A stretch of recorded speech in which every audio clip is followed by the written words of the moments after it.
Video করার চক্করে যে 100 টাকা একটা ভাইকে দিয়ে দিতে হবে সেটা আমি কোনোদিনই ভাবতে পারিনি। বিষয়টা একটু ব্যাখ্যা করবে।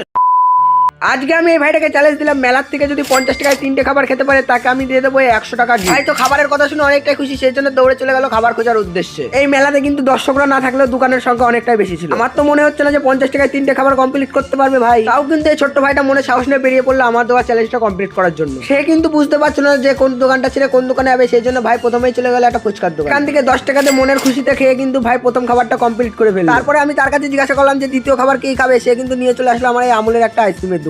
সেখানে আরো 10 টাকা খরচ করে ভাই কিন্তু নিয়ে নিল একটা রাবড়ি আইসক্রিম। ভাই তো নিজের মনের খুশিতে ভালোই খাচ্ছে, এদিকে আমার চিন্তা হচ্ছে আমার 100 টাকাটা আজকে চলে যাবে। 3 নম্বর খাবার খাওয়ার বেলায় ভাই কিন্তু একটা বড় চাল চেলে দিল। চলে এসেছিল একটা বড় দোকানে, আর সেখান থেকে অর্ডার দিয়েছিল 30 টাকা দিয়ে একটা এগ। আমি তো প্রথমে ভাবতেই পেরেছিলাম না যে এই ছোট্ট ভাইটা 50 টাকায় 3টে খাবার কমপ্লিট করতে পারবে। তারপরে আমি দেখলাম ভাই কিন্তু খুব সহজে এই 3টে খাবার কমপ্লিট করে ফেলল। এই লাস্ট খাবার হিসাবে ভাইরাতে আমি এই এগ রোলটা তুলে দিয়ে ভাই কিন্তু খুব মজা করে খাচ্ছে। তো তোমরা দেখতেই পাচ্ছ ভাই কিন্তু 50 টাকায় পুরো টাইটায় 3টে খাবারই কমপ্লিট করলো। আর আমি যেহেতু চ্যালেঞ্জে শুরুতেই বলেছিলাম 3টে খাবার কমপ্লিট করতে পারলে তাকে আমি দেবো 100 টাকা পুরস্কার, সেই জন্য ভাইরাতে আমি 100 টাকাটা তুলেও দিলাম। এরকমই চ্যালেঞ্জ ভিডিও দেখতে চাইলে আমার চ্যানেলটি কিন্তু অবশ্যই সাবস্ক্রাইব করে রাখো।